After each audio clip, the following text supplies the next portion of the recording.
wabarakatuh teman-teman semuanya. Gimana kabarnya? Masih tetap semangat dan masih tetap happy ya untuk ke Baitullah ya insyaallah. Dan teman-teman harus dijaga setelah teman-teman udah nonton di part sebelumnya tentang niat, kemudian juga tentang adab ya ke Baitullah, kemudian juga tentang motivasi dan sebagainya. Itu betul-betul karena Allah Subhanahu wa taala. Dan kali ini Nda akan ngebahas tentang keutamaan ibadah umroh yang mungkin teman-teman sudah pada tahu tapi teman-teman lupa, atau mungkin teman-teman juga sudah pada tahu tapi teman-teman mungkin mengabaikan, atau mungkin teman-teman sudah pada tahu tapi teman-teman perlu diingatkan kembali. Nah, melalui video ini mudah-mudahan semangat teman-teman semakin terjaga, mudah-mudahan niat teman-teman semakin terjaga, dan mudah-mudahan bisa diperbarui lagi semakin lebih baik lagi bahwa kita umroh dan haji itu karena Allah Subhanahu wa taala. Oke, kita akan membahas tentang keutamaan ibadah umroh. Ada beberapa hal yang di sini sudah Indah rangkum, di antaranya ada 4 saja ya teman-teman. Salah satu di antara keutamaan ibadah umroh yang mungkin kita sudah pernah dengar ya, bahwa katanya kalau orang yang umroh dan haji itu, atau umroh khususnya kita akan bahas tentang umroh dulu, bahwa orang-orang yang umroh itu katanya akan dihilangkan kefakirannya, akan dihilangkan dari kefakiran. Coba di sini Anda baca ya salah satu hadisnya, kita akan baca terjemahnya dari Abdullah bin Mas'ud. Ia berkata Rasulullah Shallallahu Alaihi Wasallam bersabda, iringilah ibadah haji dengan ibadah umroh karena kedua ibadah itu melenyapkan kefakiran dan dosa-dosa seperti tiupan api pandai besi melenyapkan kotoran dari besi, emas, dan perak. Sedangkan haji mabrur tidak ada pahala yang pantas baginya kecuali surga. Jadi iringilah haji dengan umroh. Nah, kalau melihat di sini insya Allah dikatakan bahwa orang-orang yang sudah berhaji, ya sering ya kita lihat ya bahwa orang yang haji, bu haji gitu ya, makin kaya gitu ya, makin makin kaya, makin dermawan gitu, makin hartanya makin berlimpah dan sebagainya. Pun yang umroh ini insya Allah kita yakini ya, segala sesuatu juga kalau kita yakin insya Allah Allah akan berikan ya kepada kita. Jadi kalau kita niatkan umroh karena Allah, dan kita niatkan segala bentuk aktivitas tadi ibadah itu karena Allah, dan menjadikan segala hal yang ada di muka bumi ini karena Allah dan atas kuasa Allah, maka segala bentuk nikmat, ujian yang kamu temui, yang kamu rasakan, yang kamu dapatkan di dunia ini tidak terlepas dari kuasanya Allah.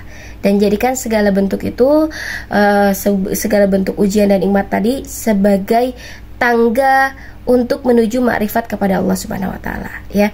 Jadi Allah akan menghilangkan kefakiran. Ya bagaimana kita tidak hilang gitu kefakiran itu, karena kita sudah yakin.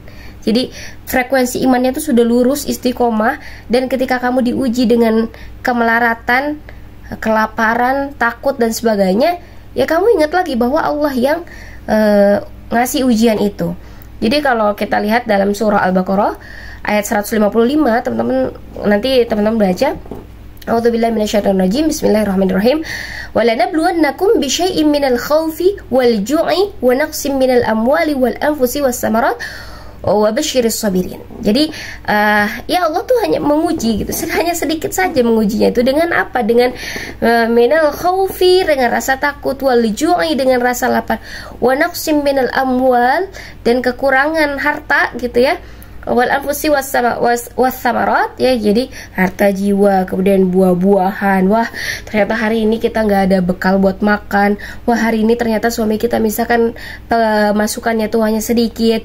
Kemudian wah, ternyata hari ini harus bayar ini, bayar itu, bayar ini, bayar itu, yang betul-betul mungkin menguji keimanan kita, menguji keyakinan kita dan sebagainya. Nah, yakinlah bahwa Allah lah maha segalanya. Jadi ketika kamu diuji bukan berarti Allah menghinakan. Ketika kamu diuji dengan kenikmatan bukan berarti Allah memuliakan ya.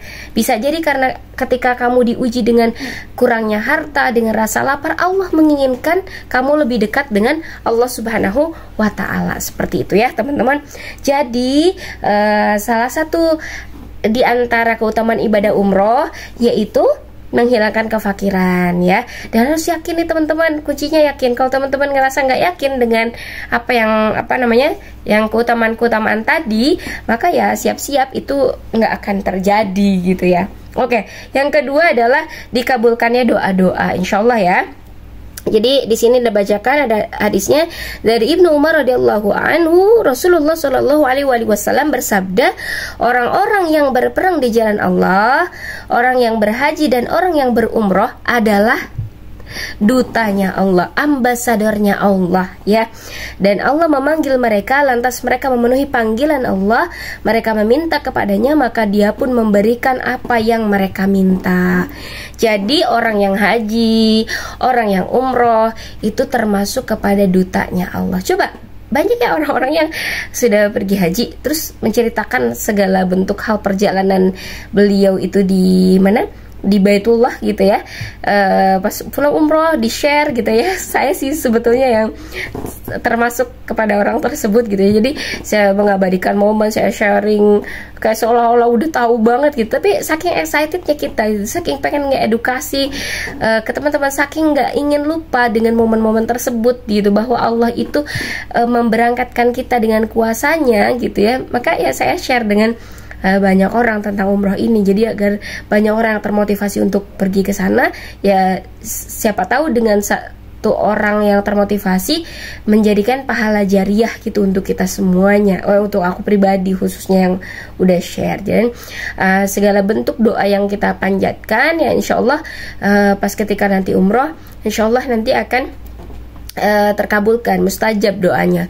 Meskipun mungkin tidak detik itu juga, tapi bisa jadi di hari esok, bisa jadi diganti dengan yang lebih baik, bisa jadi ditunda agar teman-teman mendapatkan yang terbaik lagi nanti. Oke, itu dua ya. Yang ketiga adalah ibadah fisabilillah, apalagi untuk perempuan ya. Ibadah fisabilillahnya itu perempuan kan, kalau laki-laki ada jihad fisabilillah berperang. Nah kalau perempuan ini ya salah satunya tuh dengan umroh ini ya. Oke, sesungguhnya haji dan umroh termasuk fisabilillah. Adapun umroh pada bulan Ramadan setara dengan ibadah haji. Masya Allah ya. Dan yang terakhir nih teman-teman, terakhir dan yang paling utama sebetulnya, menghapus dosa-dosa. Jadi antara umroh ke satu dengan umroh yang lainnya, yang keduanya, maka itu bisa menghapuskan dosa-dosa. Jadi pernah ada pertanyaan dari jamaah kepada Ustadz. Jadi Ustadz katanya, itu dosa yang mana yang dihapuskan, apakah dosa kecil ataukah dosa besar gitu kan. Nah di sini yang dimaksudkan itu adalah ya dosa-dosa kecil ya gitu, dosa-dosa kecil. Tapi kalau seandainya mau dosa-dosa besar kita dihapuskan, maka niatkan pas ketika umroh itu teman-teman atau kita semua itu niatkan untuk bertaubat gitu di umroh yang pertama. Pas niat teman-teman umroh untuk yang pertama, diniatkan untuk bertaubat, minta diampuni segala bentuk dosa kita, baik dosa syirik, dosa besar, dosa nauzubillah, dosa zina, dosa khamar, dosa membunuh dan sebagainya. Itu betul-betul diniatkan untuk bertaubat teman-teman. Jadi mudah-mudahan Allah mengampuni segala bentuk dosa kita, baik mulai dari dosa kecil maupun dosa besar. Oke, itu saja mungkin 4 keutamaan ibadah umroh. Siapa tahu teman-teman menemukan lagi, boleh di sharing juga di kolom komentar. Dan mudah-mudahan ini menjadikan semangat dan motivasi teman-teman untuk umroh semakin lebih besar lagi, ke daftar nanti ke travel manapun, melalui lembaga manapun. Mudah-mudahan semoga diberkahi oleh Allah Subhanahu wa taala, dan mudah-mudahan nanti dapat banyak bekal. Dan nanti jangan lupa untuk sharing lagi ke yang lain tentang bagaimana perjalanan umroh teman-teman. Oke, itu saja, see you next time. Wassalamualaikum warahmatullahi wabarakatuh.